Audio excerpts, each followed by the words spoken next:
예수님 말씀은 시편 148편 말씀입니다. 읽겠습니다. 시편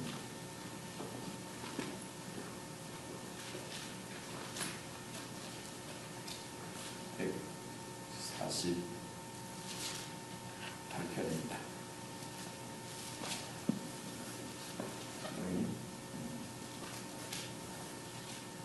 한껏 마음을 다해서 함께 읽겠습니다. 1절부터 14절 끝까지 같이 읽겠습니다. 시작. 할렐루야. 하늘에서 여호와를 찬양하며 높은 데서 그를 찬양할지어다. 그의 모든 천사여 찬양하며 모든 군대여 그를 찬양할지어다. 해와 달아 그를 찬양하며 밝은 별들아 다 그를 찬양할지어다. 하늘의 하늘도 그를 찬양하며 하늘 위에 있는 물들도 그를 찬양할지어다. 그것들이 여호와의 이름을 찬양함은 그가 명령하심으로 지음을 받았음이로다. 그가 또 그것들을 영원히 세우시고 패하지 못할 명령을 정하셨도다. 너희 용들과 바다여 땅에서 여호와를 찬양하라. 불과 구박과 눈과 안개와 그의 말씀을 따르는 광풍이며 산들과 모든 작은 산과 과수와 모든 백향목이며 짐승과 모든 가축과 기름것과 나는 새며 세상의 왕들과 모든 백성들과 고관들과 땅의 모든 재판관들이며 총각과 처녀와 노인과 아이들아 여호와의 이름을 찬양할지어다. 그의 이름이 홀로 높으시며 그의 영광이 땅과 하늘 위에 뛰어났음이로다.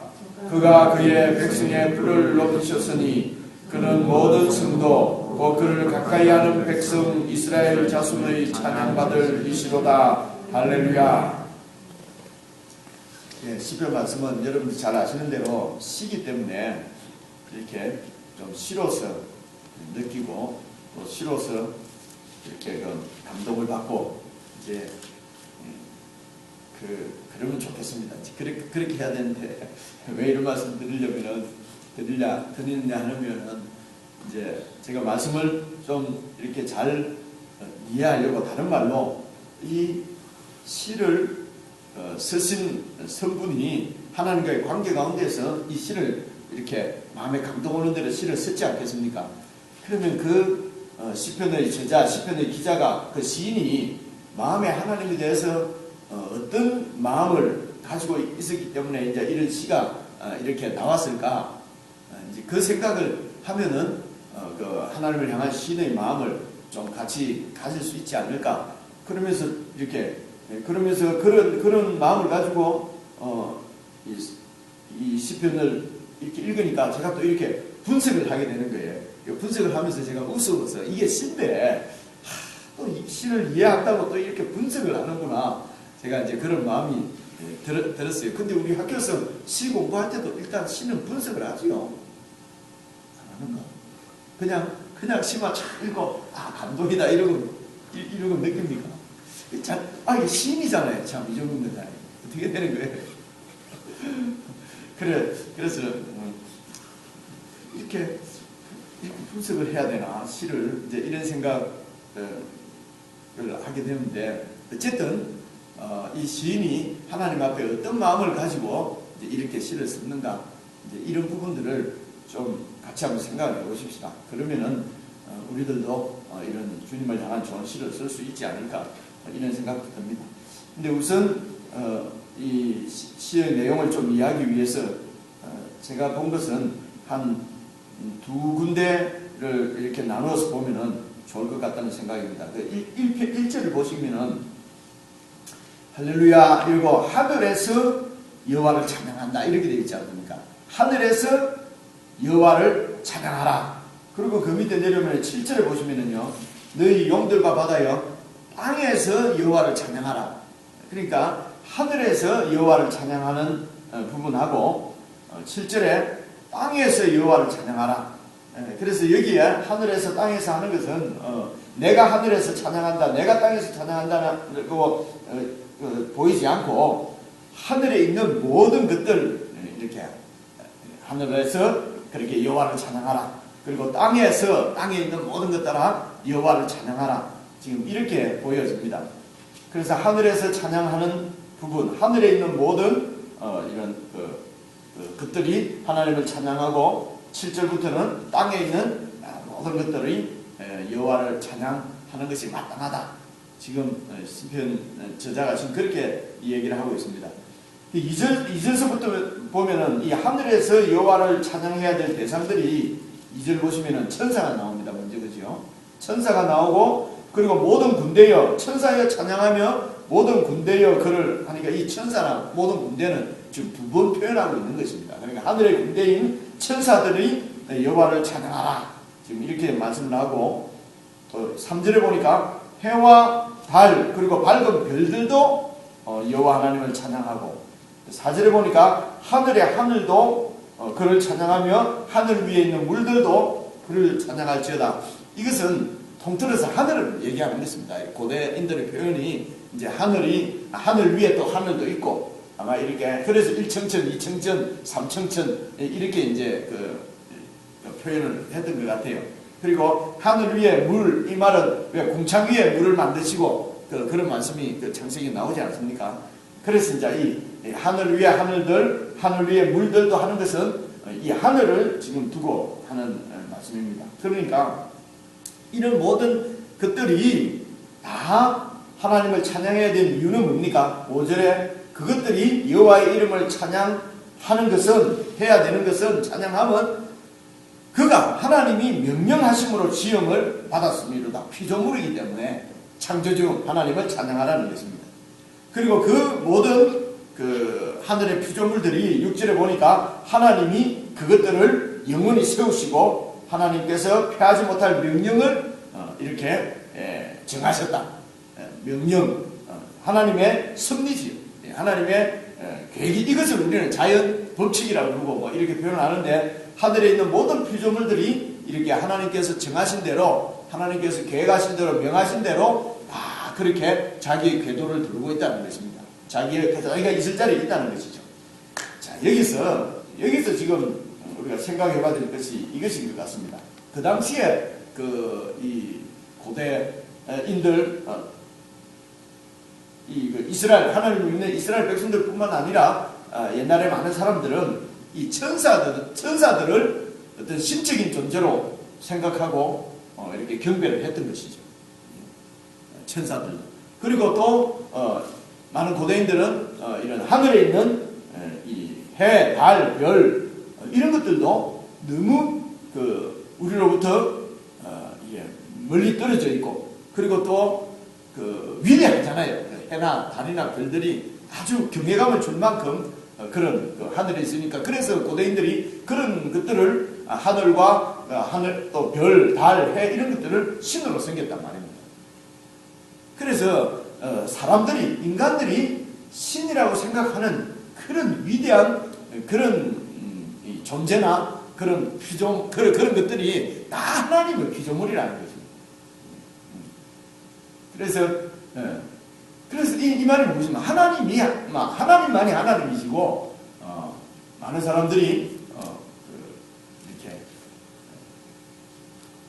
두려워하고 경외하고 신으로 섬길 만한 그런 별, 달, 해 모든 존재들이 다 하나님의 창조물이고 피조물이고 하나님이 정하신 대로 움직이는 하나님의 통제 가운데 있는 그런 피조물들이다. 그래서 그 피조물들이 전부 여호와 하나님을 찬양한다.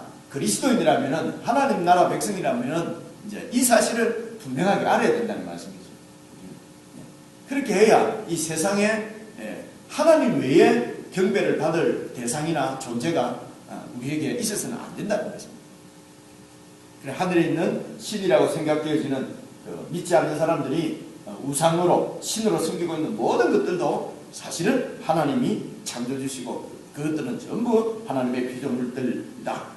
그 피조물들은 지음을 받았기 때문에 그 창조주 하나님을 찬양하는 것이 마땅하다. 그렇게 말씀하고 있습니다.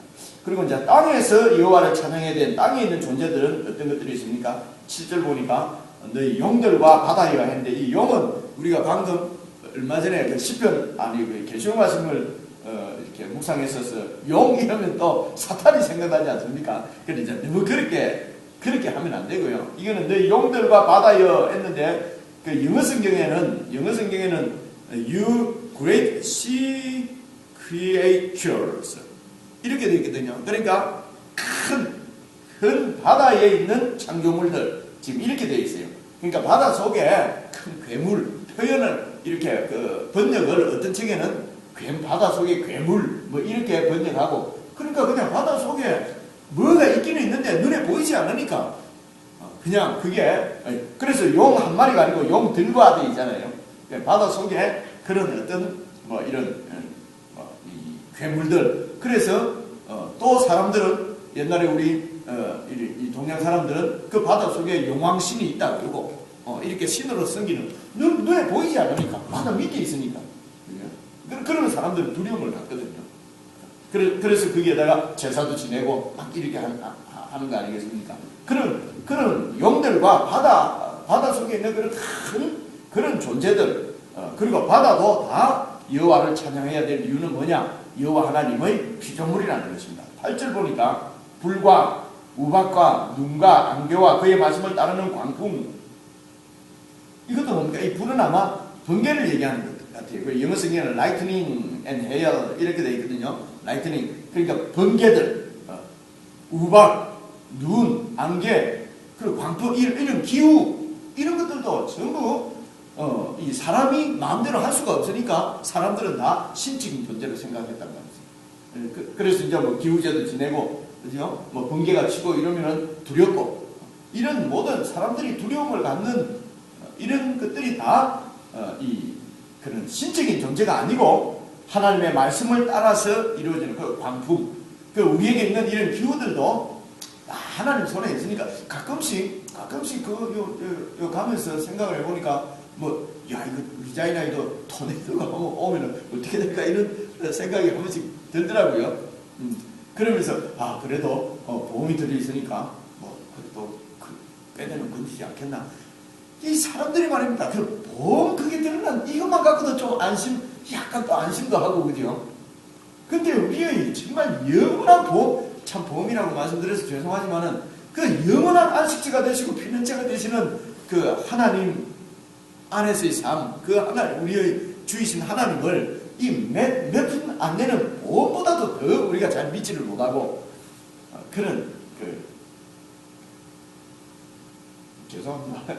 우리는 다 믿고 있는데 목사님은 안 믿습니다. 우리 마음의 흐름이 좀 그런 것 같더라고요. 그래서 이제 오늘 이 찬양 시편은 그런 이런 기후들, 우박, 눈 이런 것도 다 하나님의 그 말씀을 따라서 이루어지는 하나님의 생각, 하나님의 계획, 하나님의 의도에서 다 이렇게 이루어진다는 거죠. 그래서 집에 갈 때는 좀 이 추운 날씨도 좀 더 따뜻해지지 않을까 생각합니다. 아침에 일어나서 나오기가 날씨가 추우니까 조금 힘들긴 합니다. 여러분 어떻습니까? 그냥 추우니까 사람들 별로 없을 텐데 책임감을 가지고 이렇게 와주신 분들도 계실 것이고 근데 아침에 저도 일어나니까 조금 힘들던데 근데 오면은 함께 말씀을 나눠야 되니까 조금 성경을 읽어보니까 오는데도 별로 춥지 않습니다. 그래서 계속 이렇게 내 육신의 그런 이런 편안함을 따라서 그냥 그렇게 살아버리면은 우리의 육신뿐만 아니라 우리의 영까지도 다 처져버리고 힘을 잃고 믿음도 떨어지고 신앙도 떨어지고 그러는 것 같아요. 근데 그것을 이기고 이렇게 말씀 앞에 늘 서 있으면은 같이 우리 속에서 좀 강하고 좀 세워지고 담대해지고 그런 것 같지 않습니까? 김동진 집사님 그렇죠, 그죠? 예, 그렇습니다. 예, 이런 건 우리가 느껴지는 것이 않습니까? 느껴지는 것이니까 최후의 한 명까지 하나님 앞에 계속 말씀으로 이렇게 살아갔으면 좋겠습니다. 왜냐하면은 불과 우박과 눈과 안개가 그의 말씀을 따르는 광풍까지도 하나님 손에 있기 때문에 그렇습니다. 9절도 보니까 산들과 모든 작은 산, 과수와 모든 백향목, 짐승과 모든 가축과 기능국과 나는 새며 그러니까 9절 10절까지는 뭡니까? 이런 것들도 다 우리의 필요를 채워주는 것들이죠. 이런 것들이 없으면 우리가 살 수 없다고 생각되는 이런 모든 우리의 필수품, 아주 중요한 필수품이라고 생각되어져서 이런 것들 때문에 우리가 매여서 하나님을 제대로 섬기지 못하는 경우가 많거든요. 근데 그런 것들도 다 하나님의 피조물이고 하나님이 우리를 위해서 주신 것이란 말이에요.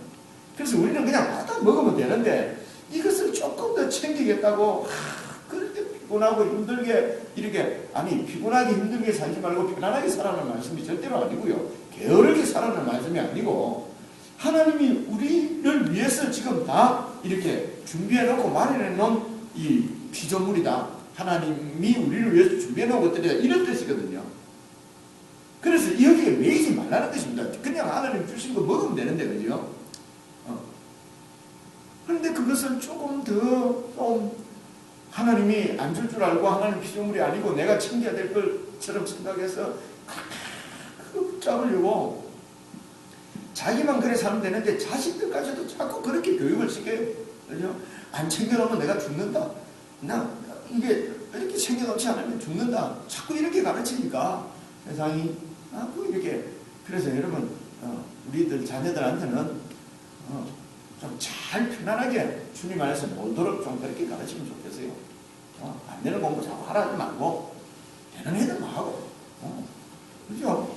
그냥 잘 노는 애들 잘 놀게 하고 그러면은 산들과 모든 작은 산과 과수와 모든 백항목이며 짐승과 모든 가축과 기는 거 나는 새 다 하나님 우리를 위해서 준비해 주셨는데 그래서 주님 잘 섬기고 매일매일 그냥 주님과 동행하고 기쁘고 감사하고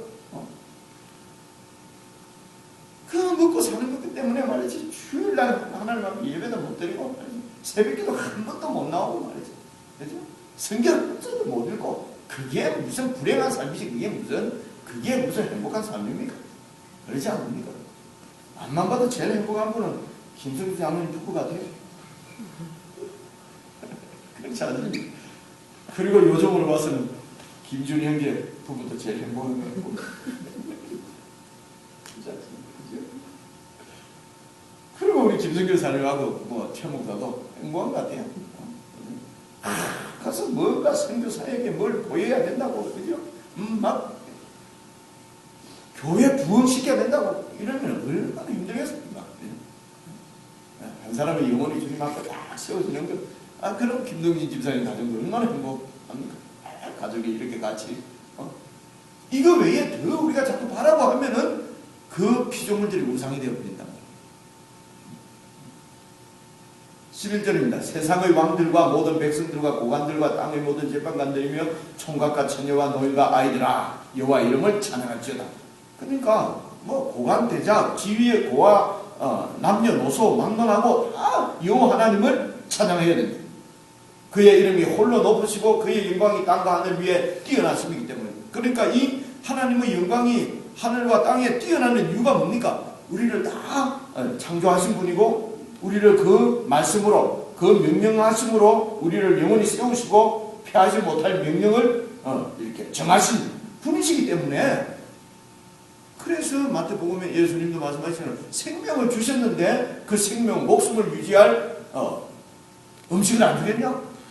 몸을 주셨는데 그 몸을 덮을 옷을 안 주겠느냐? 인생을 주셨는데 인생이 살아갈 집을 안 주겠느냐? 예수님이 그렇게 말씀하시는 거 아니겠습니까? 그래서 왕들과 모든 백성들, 고관들, 왕들 되지 말라는 것이 아니고 고관이 되지 말라는 게 아닙니다. 고관들이든 왕들이든 백성들이든 재판관들이든 노인이든 아이들이든 모두가 다 하나님을 섬기고 하나님을 찬양하고 하나님의 다스림 가운데 있어야 된다는 것이죠. 그래서 하나님이 왕을 세우면은 왕으로서 신실하게 왕질을 잘해야 되는 거예요. 왕질을. 그죠? 하나님이 목사를 세우면은 목사 일을 신실하게 해야 되는 것이고 하나님이 종업원으로 세우면은 종업원 일을 신실하게 해야 되는 것입니다. 하나님이 백성으로 세우시면은 백성으로서 정말 하나님 앞에서 살아가야 되는 것이죠. 근데 하나님은 백성만 하는데 자꾸 왕하려고 그러고, 그죠? 하나님은 종업원 하라고 그러는데 자꾸 사장하려고 그러고, 그래서 막 백성들이 왕 나쁜 놈이라 그러고, 그죠? 종업원들이 자꾸 사장 나쁜 놈이라 그러고, 왕들도 마찬가지고 사장들도 마찬가지입니다. 하나님 앞에서 그들의 신실하게 하여튼 하나님을 섬기는 마음으로 살아야 되는 것이죠. 근데 예수님을 믿지 않는 사람은 하나님을 왕으로 섬기지 않는 왕이나 사장은 절대로 그렇게 안 삽니다. 그거는 하나님을 왕으로 섬기지 않는 불신자들이기 때문에, 하나님을 찬양하지 않는 사람들이기 때문에 심판받는 것입니다. 심판 안 받고 잘만 살던데요. 그게 성경이 얘기하는 거 아닙니까? 그래서 하나님이 마지막 심판을 말씀하시고 꼭 심판하신다 그러고 기다리라 그러고 순교자의 피가 더 흘려질 때까지 기다리라 그러고 그때는 하나님이 정하시는 것이죠. 그렇지 않습니까? 그래서 세상의 왕들과 모든 백성들과 고관들과 땅의 모든 재판관들, 총각, 처녀, 노인, 아이들 할 것 없이 다 있는 곳에서 하나님을 찬양하라, 이 말은 하나님의 다스림을 받으라는 말씀으로 우리가 이해할 수 있지 않겠습니까? 그리고 마지막으로 14절입니다. 그가 그의 백성의 뿔을 높이셨으니 그는 모든 성도 곧 그를 가까이 하는 백성 이스라엘 자손을 찬양받으시리로다. 마지막으로 주님께서 관심을 두시고 이 찬양을 명하시고 이 관심을 두고 계시는 존재가 바로 하나님의 백성입니다. 그의 백성, 그의 모든 성도들입니다. 이 모든 성도들의 뿔을 이미 높이셨다고 말씀하지 않습니까? 뿔은 권세거든요. 이게 제사장, 왕 같은 제사장, 왕으로서 이미 우리를 권세를 주셨다는 것입니다. 그런데 우리는 자꾸 이 하나님의 피조물들이 나한테 얼마나 있느냐 없느냐를 가지고 내가 뿔을 가졌다, 뿔을 안 가졌다 자꾸 그렇게 생각을 한다는 거죠. 우리 교회 공동체도 그렇게 생각하는 성도들이 소위 많이 있지 않습니까? 많이 있습니다. 그래서 그것을 뭐 비난하거나 지금 이렇게 된 일이 아니고, 진짜로 예수를 믿는다는 것은 무엇이구나. 이미 주님께서 우리 백성, 그의 백성의 뿔을 높이신 줄 믿고, 그의 모든 성도 곧 뭡니까? 그를 가까이 하는 백성 되어 있잖아요. 그러니까 성도의 특징은 하나님을 가까이 하는 백성이거든요. 그래서 예배에 하나님을 예배, 찬양하는 자리, 말씀을 읽는 자리, 말씀을 나누는 자리, 공동체와 함께 하는 자리, 거기에 함께 계시는 하나님과 가까이 지내는 것이 최우선 프라이오리티라는 것이고, 최우선은 그게 바로 성도라는 것입니다. 그래서 오늘 이 자리가 복된 자리인 줄 믿읍시다가 아니고 깨달으시지 않습니까? 그죠? 가장 복된 자리에 우리가 있는 줄로 믿습니다. 그래서 어떻게 원칙을 세우며 사느냐? 시편 148편의 원칙을 세우며 사는 것입니다. 금요일날 너무 피곤하고 그래서 토요일날 예를 들어 새벽 기도를 할 수 없다. 그러면 금요일날 피곤하게 만드는 일을 없애면 된단 말입니다. 원칙을 아시겠죠? 그죠? 없애야 되거든요. 없애면은 먹고 못 사는데요. 그게 함정이란 말입니다. 함정. 그래서 금요일 같은 날도 늦게까지 일하는데, 그리고 또 주일날 같은 날 일하는데, 이런 직장은 안 가야 됩니다. 앞으로 아시겠죠? 주일날 문을 열고 해야 될 사업을 만약에 있으면 그 사업을 포기하셔야 됩니다. 그 사업을 안 해야 돼요. 들을 사람은 김준희 형제 부부밖에 없네요. 김동기. 그러면 어떻게 사냐? 교회는 그러면 헌금은 누가 하냐고? 헌금 안 해도 됩니다. 그죠? 다른 사업 안 하면 되는 거죠. 그죠? 예산을 확 줄이면 되고. 그죠? 이거 혹시 녹음합니까? 녹음하면 딱 올려놓았어요. 그렇게 하셔야 된다. 이게 성경이 얘기하는 바입니다. 기도하십시다.